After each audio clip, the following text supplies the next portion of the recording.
Yes, yes, yes. Welcome to Conscious Talk Radio. I am your host, Wayne One. And I am Miss Nikki. Just ecstatic to have our guest in the studio today, our brother Imani Ayo Kimathi. Appreciate that. And how you doing today, brother? I'm good. Ayo Kimathi. Good, man. Glad to be here. All no right. problem. I'm glad to be here. Our apologies. Great. No, people look, y'all call me Irritated Genie anyway, so okay. Right. Okay. Good deal. We are so honored to have you on our show, and thank you for your willingness to participate and to share your knowledge with the people today. Our topic today is the agenda to eradicate the traditional Black family. And first off, tell us, everybody's wanting to know, how did you come up with the name Irritated Genie? Okay, there's a book by Baba Jacob Carruthers called The Irritated Genie. It's about the Haitian Revolution. And for people that are unaware, in Haiti, it was the first time in documented history of the world that the people who had been kidnapped from their home, taken to a foreign land, had overthrown their enslavers and declared themselves an independent nation. And the history of the world is the only documented evidence we have of such a thing. And because of that, people would ask, how were they able to do it? And the Haitians said, we had the spirit of the irritated genie. It meant the angry spirit. It's a spirit. They said, we will not bow to tyranny no matter what we have to do. Nothing is too much. No matter how violent they'll get, we'll take it up a step further. We will be free at all costs. So years ago, after we read that book, the brother said, man, you got that spirit. And they started calling me Irritated Genie. And then I took it and that was it. Wow. All right. Good deal. So let me ask you, Irritated Genie, when you wrote War on the Horizon, Black Resistance to Homophile Assault, it is the blueprint that gives the real insight on homosexuality, lesbianism, child molestation, rape, and other forms of sexual misconduct. It pretty much documents the homosexual movement that targets the destruction of the Black community. I'm wanting to know, is this what promoted you to get involved with the activism of shutting down the agenda of the LGBTQ community? Yes, I can actually tell the story of how it happened, if that helps. Please do. So, all right. So, of course, when I was young, my mother introduced me to a program called For the People by Listerville Middleton. He was interviewing all the African scholars, and it just blew me away because I started learning about myself at a young age. So I got addicted to that. By the time I was 15, I was in a boarding school, all white environment, coming from Southeast Washington, D.C. I wasn't a tough guy, but I was in a tough environment. Yeah, so going to an all white environment is like, yo, I'm coming from a Black place where we feel good about being Black, and like, this is crazy, you know, they were different. But I met a young lady there, I was 15, and we became like the best of friends, like one of the closest relationships I've ever had, just on a pure friend level. And we would talk each night. You had a certain time you had to go back to your dorms. We would literally, until that 30 seconds left, and I had to run back to the dorm to get in, we'd be there always together. And one night she said, I want to tell you something. And I'm like, sure, you know, and I didn't see it coming. You know, I didn't know about this stuff. And she said, she was in Jamaica, and I don't remember the exact story, but she was probably between 8 and 12. She was very young. Somebody in her family raped her. I think they were in the family or a neighbor, one. And it just more, she was a jet black Jamaican, beautiful sister. And in that moment, when she told me the story, wherever it came from, my spirit said, I'm gonna kill this guy. But it was because it wasn't practical. It was just the idea that somebody would violate a child. Sure. And then it's my friend too, but just, so that hit me. And whatever happened, and I always tell this part because I don't know if it means anything, but maybe it'll mean something to somebody else. When she told me, it mortified me so badly that she was crying and I wanted to give her a hug. But in my mind, I was like, you know, I don't know if she would want me to touch her. So I didn't. And I like, whenever I tell the story, I feel a little guilty, you know, so I like to say it just to tell that. I wish I had that chance again. I would have gave her a hug because but I didn't know, you know. So anybody, if you ever get told that story, it's okay. I think that the sister, she'll let you know about her your Mannerisms. but I think they'll want a hug with that to let them know you're not like that, and we're not all like that, and you support her, Yeah, right on. But anyway, after that happened, it was like it opened up something in me. All of these sisters start telling me, like between 15 and 18, I can't even tell you how many. It was crazy. Like I was like, and I didn't know this stuff was happening. I thought this was some stuff, like we had something we called the bunny man. They tell you don't run into the woods, the bunny man will get you. Like we didn't know what that was. I didn't know there was people that really rape children. Wow. But these sisters start telling me. So, and they would all tell me the same thing. I never told anybody. And most of them said, because my father would have killed him and gone to jail. I don't want my father to go to jail. So when I started realizing, I said, some kind of epidemic. So when we fast forward, I was still on the black time. I was listening to Farrakhan. I was listening to the Panthers. I was all, pro-black. But this thing was bothering me. When I got out of college, there was a group called Positive Comedic Visions. And it's like some brothers from the street, but they would like the brother, the leader was a warlord, but he was he's a brilliant mind. He's like, to this day, I'm awestruck by the brilliance of this brother, but he was a warlord, you know what I'm saying? So of course, being from Southeast, I was like, I'm rolling with them, you know what I'm saying? Right on. One of the things that they was talking about, and it was the only brothers I found that had the same sentiment. He was like, man, all these sisters getting raped, we gotta do something. I was like, yeah. I was like, now y'all, we talking the same language. So that was like a bond that brought us together. Like we men, and we gonna stop people from raping our daughters. Right on. So we started doing lectures at some point, and the leader started doing lectures, and we was there to support it. And then he asked me to speak one time. So I always do research, and I started doing research. At which time, because he was doing one called a feminization of the black male. And I was starting off talking about predators in our midst, people that molesting children, and what it leads to. But when I did the research and we started understanding, finding it out, and I found out where it came from, I didn't know that sexual abuse had anything to do with homosexuality. Wow. And I didn't know that it was a white thing, because the people was telling me it was black. So I didn't associate it with nothing white. It was just black, because all the women was black, and it was all black dudes doing it. Doing that research to talk about a feminization of the black male is when it all started unraveling to me. And then what you see now in the 1990s, I saw then. Like everything you see now, I saw it. But the problem was, it's a dilemma. You see a problem and a threat coming to your people, but you see it in here. They don't see it. Right. So if you don't find a way to take what you see and help them see what you see, you can't get them brothers to fight. Right. Absolutely. So that process of lecturing and then getting the videos, and then by 2005, 2003, we did the feminization of the black male by the video.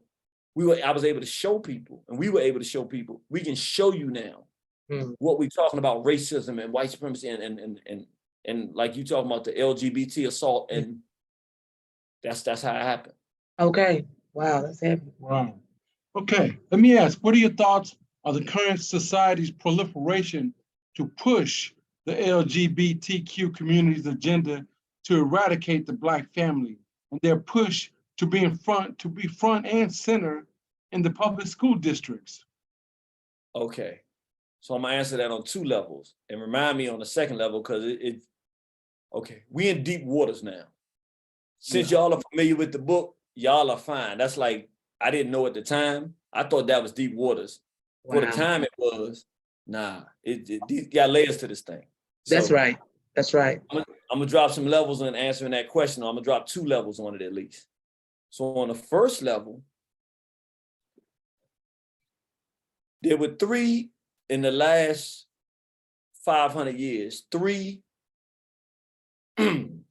great, I call them the great impositions for Black people. So you have the Arab slave trade, which we don't talk about, but arguably it's either similar or worse to the transatlantic slave trade with the amount of damage it did to African people.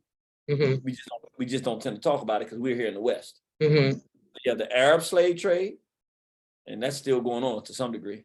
Then we have our slave trade, the transatlantic slave trade, which was, we know what that was. Right. Then that's a second great imposition.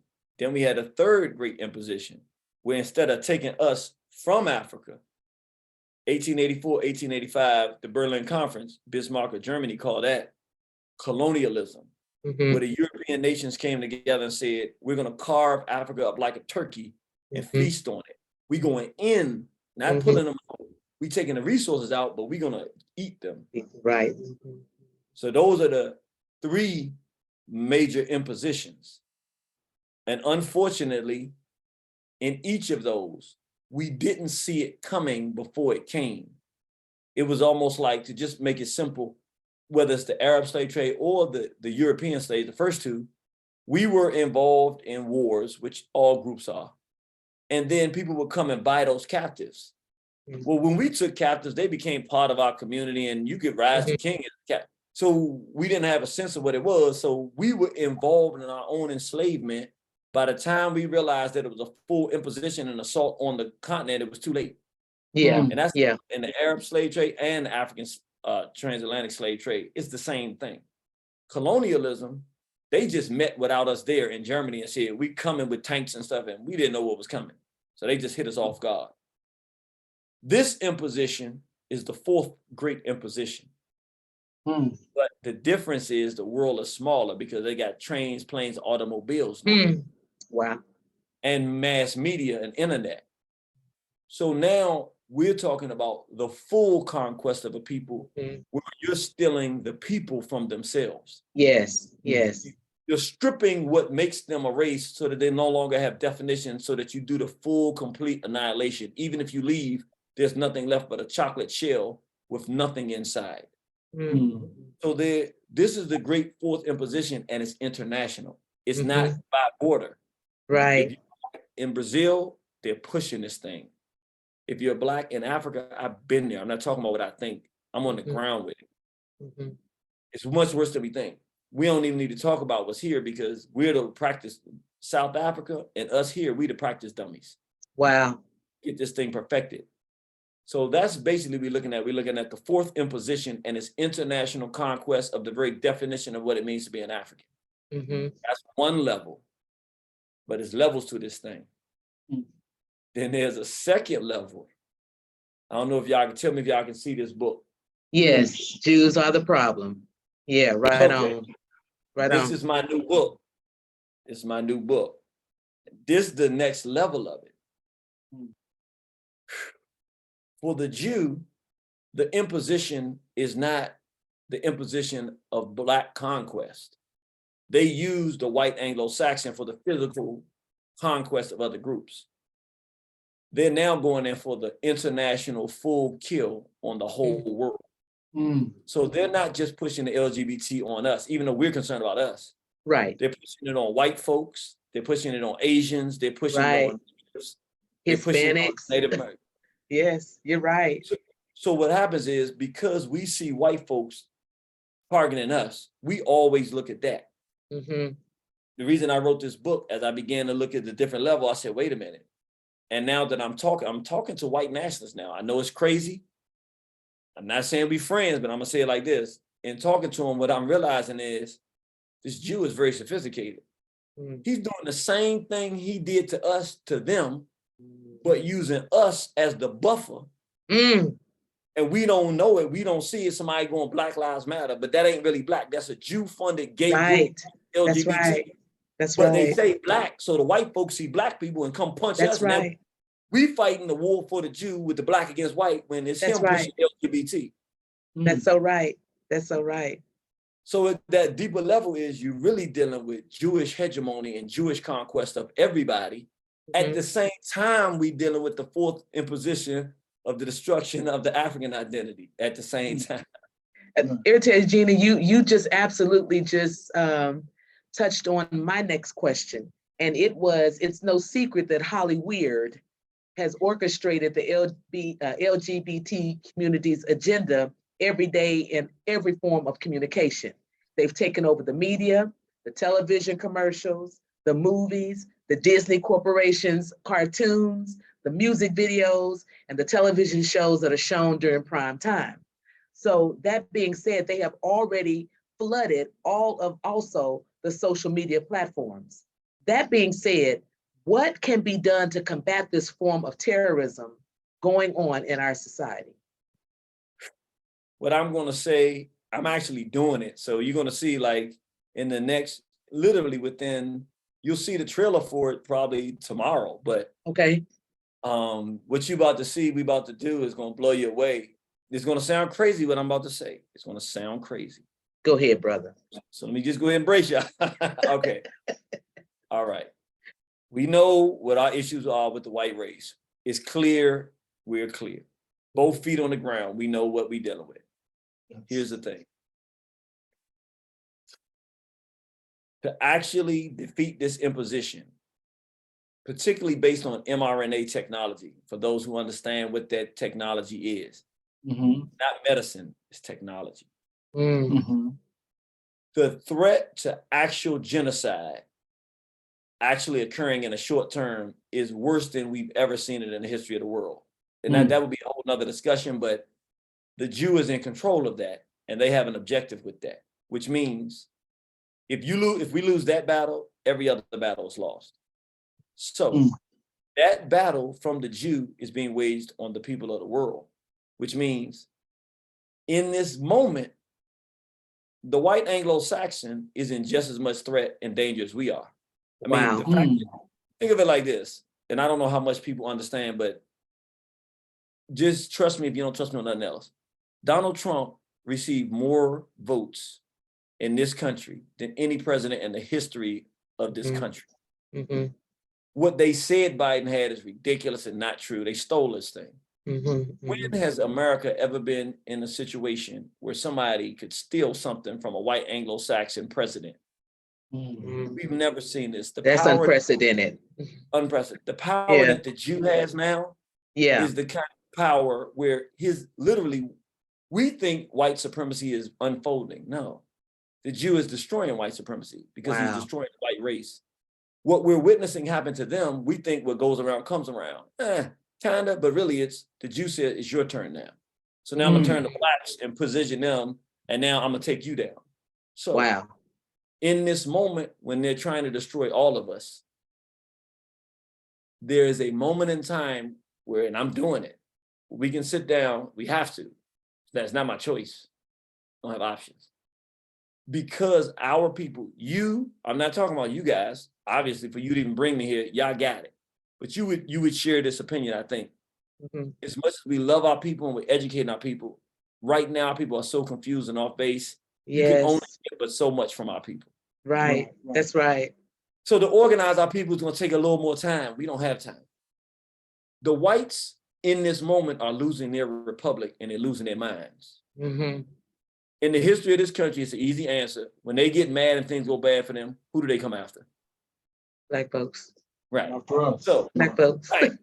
Right. So with the Jews now terrorizing them, and we know they can't take losing them. They lose their job. They ready to jump off a bridge and go hang some black folks. So we can't afford in this time to let them go in the direction of seeing us as the reason things are falling apart. And the Jew is putting us out in the front. Who's indicting Trump? It's the Jew, Garland, that's the Jew. Right. But who they got? A black DA, a black DA. Indicting a former president. Yeah, right. But it look black, right? Right. So the white guy with his Miller Lite, well, he don't drink Miller Lite no more after they Budweiser. He don't drink Bud Light no more, but whatever he's drinking, his Heineken, he see Trump going and getting arrested. His anger, he see who's arresting him. He see black. That's how the Jew operates. Right. I get that. In this time, we got to sit down with these same white folk that's about to pop. It's about to be a civil war in this country. Mark my words, by the end of 2005, it's going to be full-fledged in the war fight. You said 2025? By 2025, by the end of it, if it's not a full-fledged war in the streets, then I'm wrong, but it's coming. And I think it's going to be by 2025. What I would say is this. Our objective at this point, we have to maneuver properly. They want to make it a war between Democrats and Republicans to get black folks representing Democrats, fighting white folks representing Republicans. We have to change the narrative and change the war. No, it's the Jews versus the rest of us. That's right. You're right about that. I'm not fighting no poor white folks right now because what they got that I need anyway. Right. And they're not going to fight us because we're going to tell them, you're not going to fight us. Look who's doing the problem. You can't deny it. So if you're angry, go express yourself. Yeah. We know y'all are, express yourself. There they are. Go ahead and do what you're gonna do. Leave us alone. That is the move for our people in this time, because it will avert definite, clear genocide. Wow. Wow. Okay, along these same lines, it appears that we have Black celebrities and even Black women, or some Black women, who are in support of the LGBTQ community's agenda, not recognizing that trans communities are in direct competition with heterosexual women, Black women. What are your thoughts on that perspective? All right, let me go ahead. And I want all my sisters to hear it. Don't nobody love you more than me. I love Black women. I'll tell you that.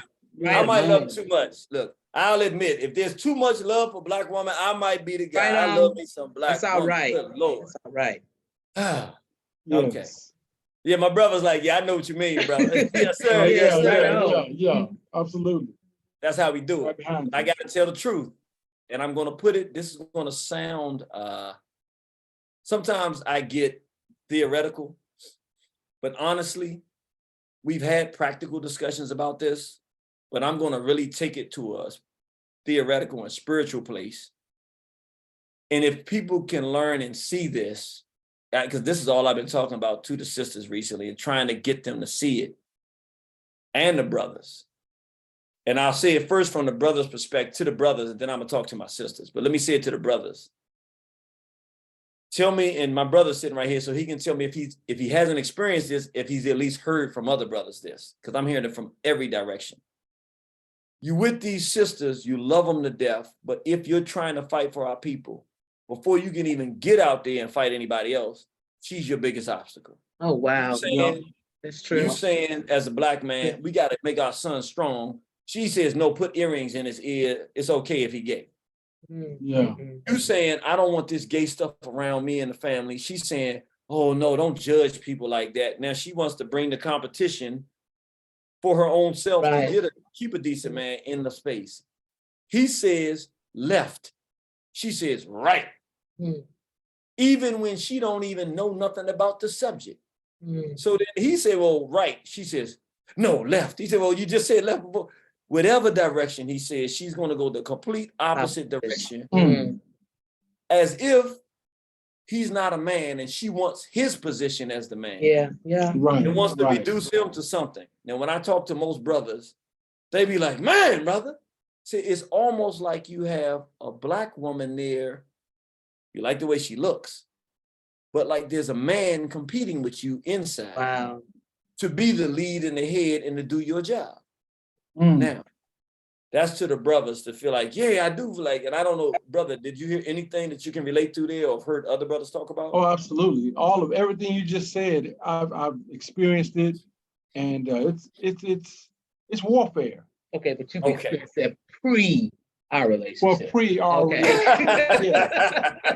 She said, hey, that ain't me. Yeah. He said, I've seen it before, right? He said it before. Okay, what you said was the perfect word for it. It's warfare. It's literally like you're going to war with particularly if you're an African-centered or conscious brother or good Black man that's strong, you're going to war with the world, and that world is right there in your house. In your household. You're right. Absolutely. Now, that's from a brother perspective. Now speaking to the women or just talking about what's actually happened. And I'll use Color Purple as an example, and it's the best example, but it's not just Color Purple, it's everything that they're doing with media and everything. What they have done is implanted a Jewish homosexual in the spirit and personality of the Black woman. Wow. You're in a transsexual relationship, brother. That's why you be like, I got to get out of here, man. Like, why she won't stop talking and all that. Yeah, we know women and men have our nuances. It's different than it used to be. You can't even hardly navigate it now because you're looking at a Black woman and you think these women are, you ain't looking at her. You're seeing the physical outside, but she's in blackface. Oh, wow. Through the movies, through the education and miseducation of feminism, through the colleges, through the indoctrinating Black women with this notion that she's smarter and she has something. through incentivizing her on the job and preventing the man from getting a job, through making her think that she's better and implanting his ideas in her to make her think, oh, well, if you're really a good thinker, then two men sodomizing each other, that's when you have an open mind and you can think. He's planted his homosexual Jewish thinking. Wow. If you ever want to test it, this is crazy. We can even sit here. This is how you could literally test it. And literally what'll happen, it'll scare you. You'll actually see, whoa, I see her. I can actually see the Jewish homosexual now. If you've ever been around a Jewish homosexual, if you haven't, you wouldn't understand what I'm talking about. They're the nastiest, meanest, rottenest. Like if you've been on a job with them, you understand. That's that Harvey Weinstein.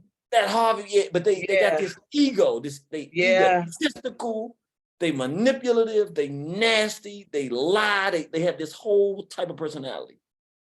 If you ask any question that you would ask a Jewish homosexual, ask what his answer would be and take that answer and then go ask that Black woman you having a problem what her answer is. She'll give you the exact same answer. Oh, wow. Because the personality, to make it simple and crude, I'm not going to use the language, but you can read between the lines. The only thing the homosexual Jew wants from the Black man is to F him and to F him over. That's heavy. She want what he got between that fag Jew wants what he got between his legs, and he wants to destroy him and mess him over and destroy his masculinity by getting what's between his legs. That's the only thing the Jew wants. Wow. And when you look at the modern Black woman's context of where they're taking the Black woman, only thing she wants from that man, what's between his legs? Oh, wow. And how she destroy him down every time he's trying to get up and go fight something. Wow. Okay, but Irritated Genie, let me say he got children, and if she can't break him, let me take these children and destroy them. I got you. F him or F him over. Go ahead, sister.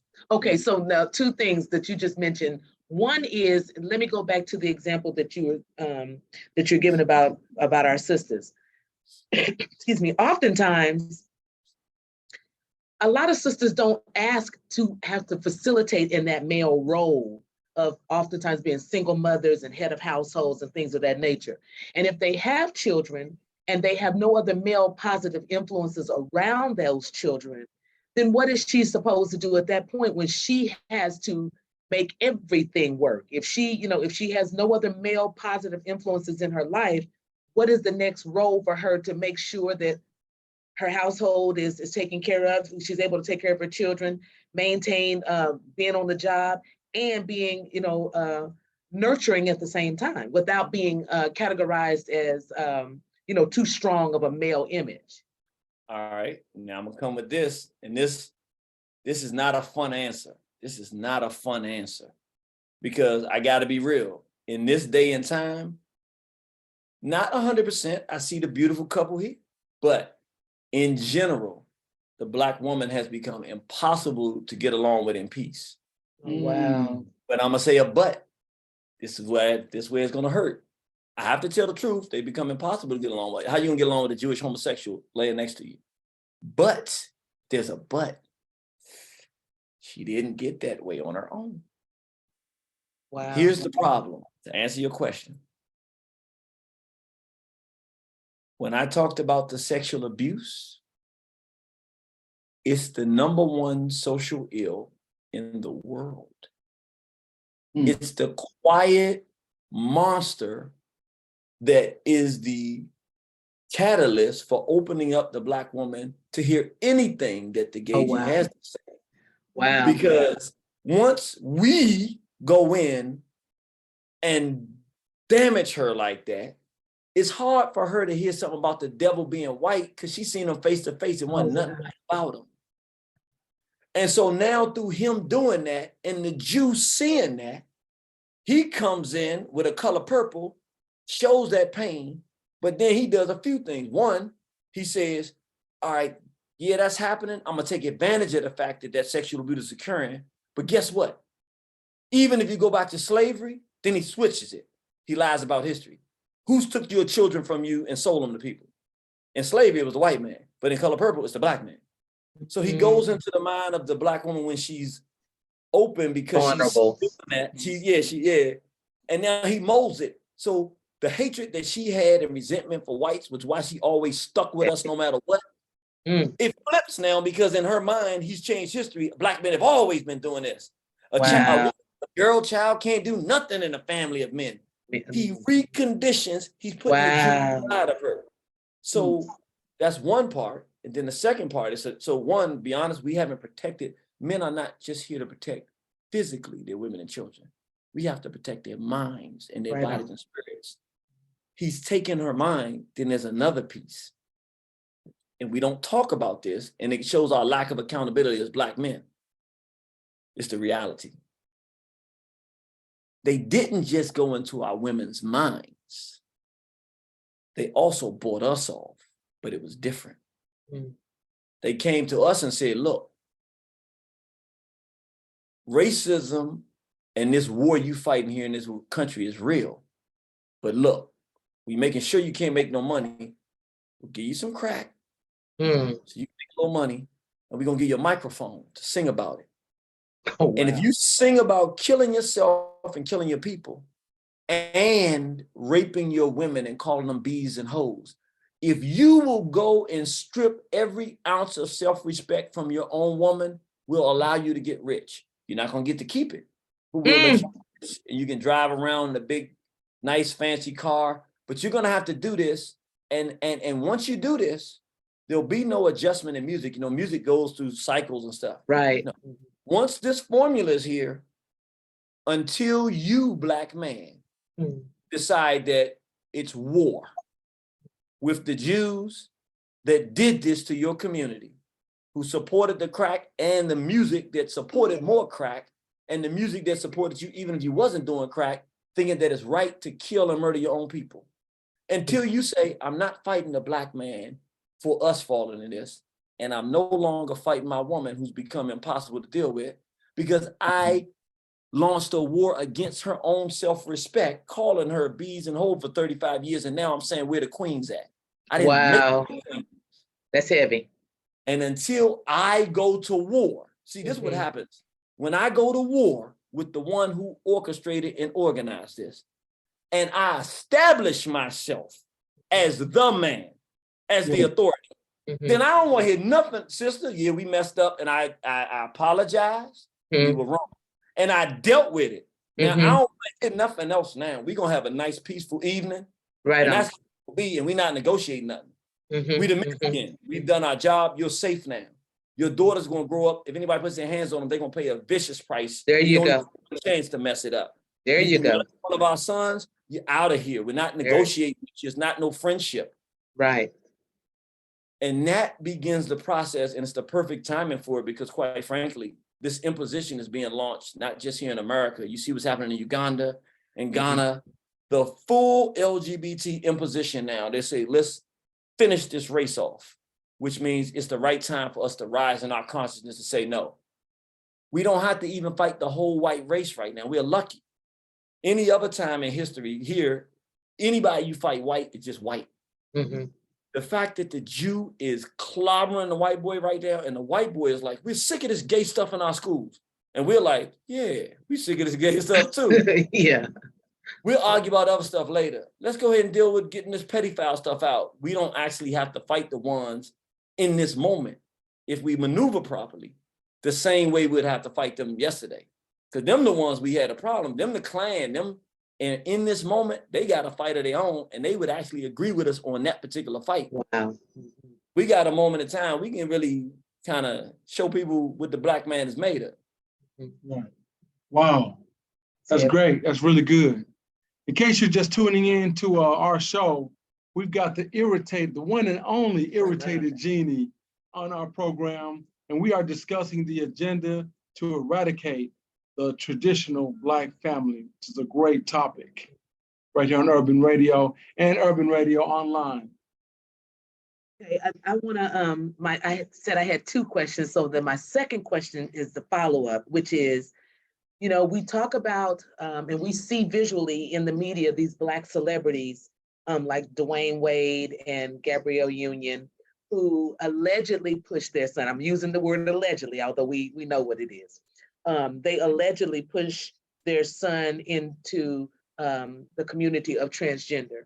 And then you also have those white celebrities like Madonna and Charlize Theron, who allegedly pushed their adopted Black children into the transgender community. My question is, why, in your opinion, aren't Black folks more enraged about that process? And it literally, this is like a piggyback off your last question. And I'm going at the brothers, I'm gonna keep it real, because Black men aren't men. Let me make it simple. See, we never played this gay stuff when we was coming up. You couldn't even be soft. Right. We didn't understand. We had picked some stuff from slavery, and the men, they wouldn't talk about what happened, but they wanted to make sure that it wouldn't happen to you. So they wanted to make you strong, the ones that wasn't totally corrupted and beat up, to make you strong so that those things they would never speak about, you would never accept and tolerate. And so that was Black culture. And what has happened, it doesn't seem like it, because we got drawn in with the illusion of power. See, when I was growing up, the girls had the power because you had to have some, you had to have some skills. You had to know what to say. You had to get your courage up. And if she said no, it was just a no. It was like, we laugh at the brother. That's when she turned you down. So you had to get your weight up and your courage up to go do it. She had the power. When NWA came, it was a very psychologically devastating trick. It said, well, if we remember the song Gangsta Gangsta, they was trying to talk to her. She was scared, and it was showing. We all said, F you, B, and kept going. But what are they doing? They're changing the power. Now, she don't have the right to be out there dressed all nice and all fine, and everybody want to holler at it, and only the dude with the best game can get her. She don't have that no more. Now, if you don't take my advances, now I'm going to turn my aggression on you. I might take it. And then they had songs talking about that. So, see, when you do that, you disturb the natural process of Black men and women, the mating and stuff. So the man, as a Black man, loses his definition of manhood. The Nation of Islam went out there with the dope busters. The dude pulled out the shotgun. They ran unarmed, but with the Black man inside of them and God inside of them, and took his shotgun and stomped them out, showing us what? That's Black manhood. You protect your community. We listen to NWA and then all the stuff that came behind it, and now masculinity is in killing each other and raping your women and violating and destroying yourself. The trick. So we become totally emasculated, even though it's under the guise of you're not building an institution. You're not shooting and killing nobody that's putting dope in your community. You're not shooting anybody that's sex trafficking our children. You're not doing nothing about Madonna. And like you said, these situations, why are you even letting Dwayne Wade even come in the community when he would do his own son like that? Because we're no longer men.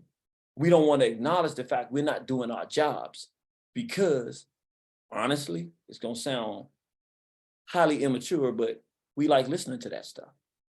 So we don't want to turn off calling ourselves an N-word, listening to that music, because that means we would have to restructure the whole way we do everything. We ain't got no music to listen to. Even the language system we talk, what's up? Yeah, my N, no, that's my N. No, you have to turn all that off. And now we have to look at the way we've been doing things wrong. We will have to say we've been wrong. We have to acknowledge that to each other. And then we would have to say, we got to fight the real enemy. That's what men do. We don't want to do that. So we let Charlize Theron walk around with Black children, turning them into homosexuals. And we haven't turned on Black manhood in the 21st century, seen this new imposition, dealt with that reality, and galvanized and organized around the fact that, look, yeah, we got some aunties that got into it, somebody molested her. We got some cousins that got into it, somebody molested him. We got some pedophiles in our family. But the truth is, we're going to have to stop the bleeding. Wow. So that means that people that we love, they got however long they got, but we're going to clean our community up. And we instinctively know as Black men, when we say we got to fix this, that means that our women who've been captured by the Euro, we might lose her, probably will, because she ain't going to want men fighting against it. This means that friends and family, this means that the law enforcement. This means everything that it requires men to deal with, we have to be real men. So we're not saying and doing anything about it because we would rather go watch the fight or watch the football game or do some MMA or do some boxing, and us not individually participate in it and feel that as manhood, as opposed to saying, I know I'm not going to participate in it, but you ain't either. See, that's what defines a man from a woman. A woman can say, I'm not going to do this. And maybe to a child, she'll say, you ain't going to do that. But when a man is doing something, it takes a man to say, nah, you ain't doing that over here, and I'm not negotiating with you. And this behavior is nothing for us to negotiate. It's genocide, which requires, it doesn't mean we can't win without our women. But to your point, why aren't men doing this? And what do the women do? The women wait for the men to be men, but they don't just wait. The men have to decide it's war. Yeah. And quite frankly, we got multiple wars, but the two big ones right now, the LGBT imposition, which unfortunately has captured many of our people. So we're at war with them, and we're at war with the Jew that's sponsoring this. And we're at war with the Jew on all levels in terms of the international, the jabs, everything. So we got multiple wars that we're facing, but those are the two big ones. These Jews and their control of our community, which has our men and women fighting with each other, and that LGBT war. And this is the thing that women need to be doing. I've said it for years. Black women, and they don't want to do it because they don't want to lose their man. This is their responsibility. They've got to tell Black men, we collectively have come together and sat down, stop cat fighting with each other and complaining about our hair and complexions and all that stuff. No, this is what we want. We want you, Black man, to figure out how to stop child sexual abuse in the Black community. Right now, on. here's what we give you. Here's what we give you. We might not want to see how you do it and understand what it takes. You a man, we're not men. We need you to fix it. Right on. We'll give you, we will support you. Whatever happens, we got your back. Whatever you got to do to fix it, we want it to stop. So whatever the rules are of engagement, if you tell us we got to start dressing differently, we'll start dressing it. Whatever you say we're going to do, but we're going to hold you to you telling us that you're going to fix it, and we ain't going to argue with you when it happens. You're going to probably make some mistakes because you're dealing with a problem that no race has ever taken the challenge to say we're going to eliminate this. Every race has had it impeded because Europeans have gone everywhere. But no race in the history of the world that I'm aware of, and I've done research, has ever actively saying we're going about definitively describing it as child sexual abuse. We're going to systematically, with aggressive manhood and the support of our women, eradicate it so we can say that doesn't happen to our people. And if it did, you would know because something would be burning over there and it might not be a house. Like, wow. You don't bring that to us. We bring you something. We're not that race. You do something else to Black people that might work, but you don't do that because the price is too high. All right. We can't have the time, man. We probably have about another 5 minutes left, Irritated Genie. I'm sorry, I be talking. That's okay. No, we're thirsty about this knowledge. So you want me to ask now? Okay. So what are your thoughts on society and major stakeholders invoking upon those who don't follow or support the LGBTQ community as being part of the cancel culture? So say it to me a different way, just so I make sure I'm understanding. Okay, so oftentimes if people speak out against the LGBT community, then society's ready to call them, ready to cancel them. And so they put you in an envelope as the cancel culture. I would say we Black men, we do the canceling. That's what I say to them. Okay. That's what you gotta start manning up. Every Black man stand up and have an opinion, we cancel. We don't get canceled, we cancel. Right on, Yeah. right on. All right.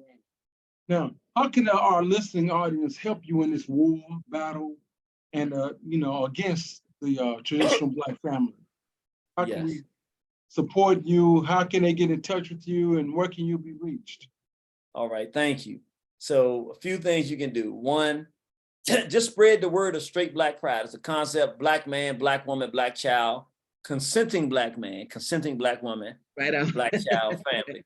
All right, that's what we believe in. Spread the message of straight Black pride. Just say it. That's what you believe in, and spread that notion. If you want to email us, email me liberation@waronthehorizon.com.